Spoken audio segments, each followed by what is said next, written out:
The video you see is trending online, and the protesters are said to be some Nigerians who are angry over their alleged neglect by embassy authorities in Indonesia. What is worrisome is that the protesters are not observing any guidelines whatsoever at a time where the coronavirus is ravaging the world. Indonesia has the highest number of reported infections in Southeast Asia, surpassing 50,000, while at least 2,573 people have died, according to official data, the highest COVID-19 death toll in East Asia outside China. Now, the placard-carrying protesters claim that the country, Nigeria, is not helping them and, quote, "We don't have an embassy in Indonesia." Reacting to this, the Minister of Foreign Affairs, Mr. Jeffrey Onyama, condemned the attack on the Nigerian embassy in Indonesia, describing the protesters as hooligans in a series of tweets on his handle. He said there is no justification for the attack. Part of the tweet reads that absolutely deplorable, disgraceful criminal behavior by Nigerian hooligans who, without justification, attacked the Nigerian embassy in Jakarta, Indonesia. The Nigerians cannot do anything. They cannot help us in this country. Joining us via telephone is Nigerians in Diaspora Commission. That's NIDCOM Chairman, Mrs. Dabiri-Erewa. We'd like to thank you for joining us on the program. Thank you. Good afternoon. First, I'd like to begin with that video, which appears to be from Indonesia.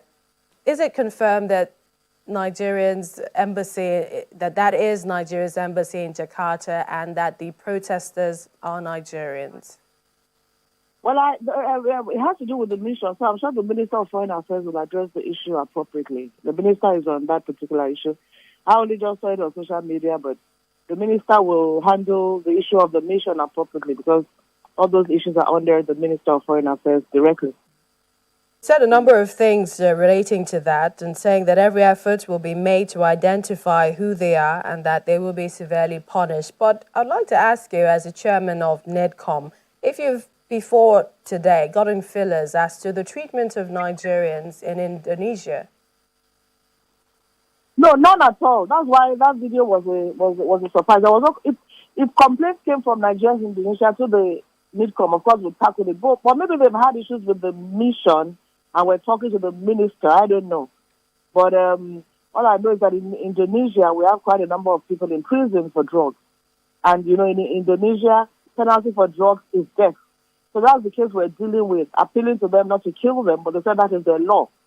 So there hasn't been any particular contact with the Nigerian Diaspora Commission about problems in Indonesia.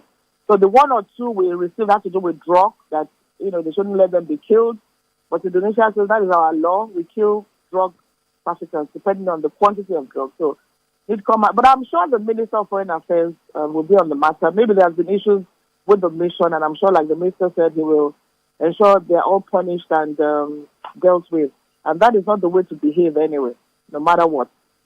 Perhaps as well, seeing as the world is battling a pandemic, how much more are you getting in terms of how Nigerians are being treated in diaspora? And this is following all the measures that different governments are taking to curb the spread of COVID-19.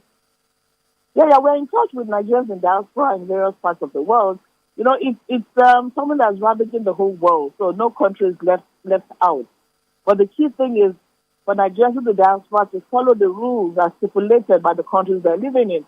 And then Nigerians in the diaspora are coming together to respond to help frontline workers in Nigeria. And very soon, this initiative by Nigerians in the diaspora will be presented to the PTF.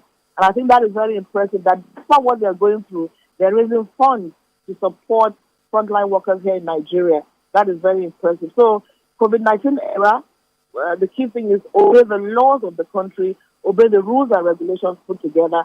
And our medical doctors, too, are doing online programs with their fellow doctors here. They share cases.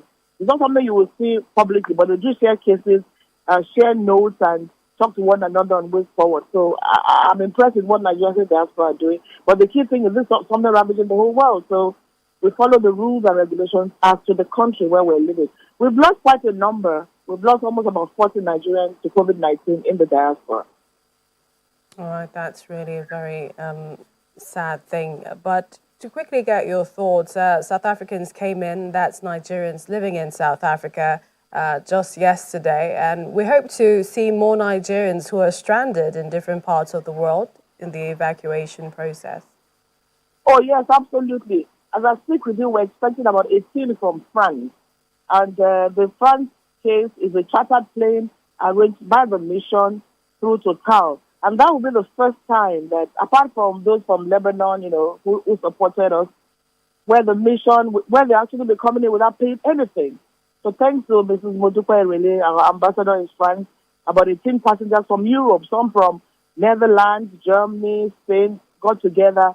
So she got them a plane through Total, and they'll be coming in later today, not paying anything.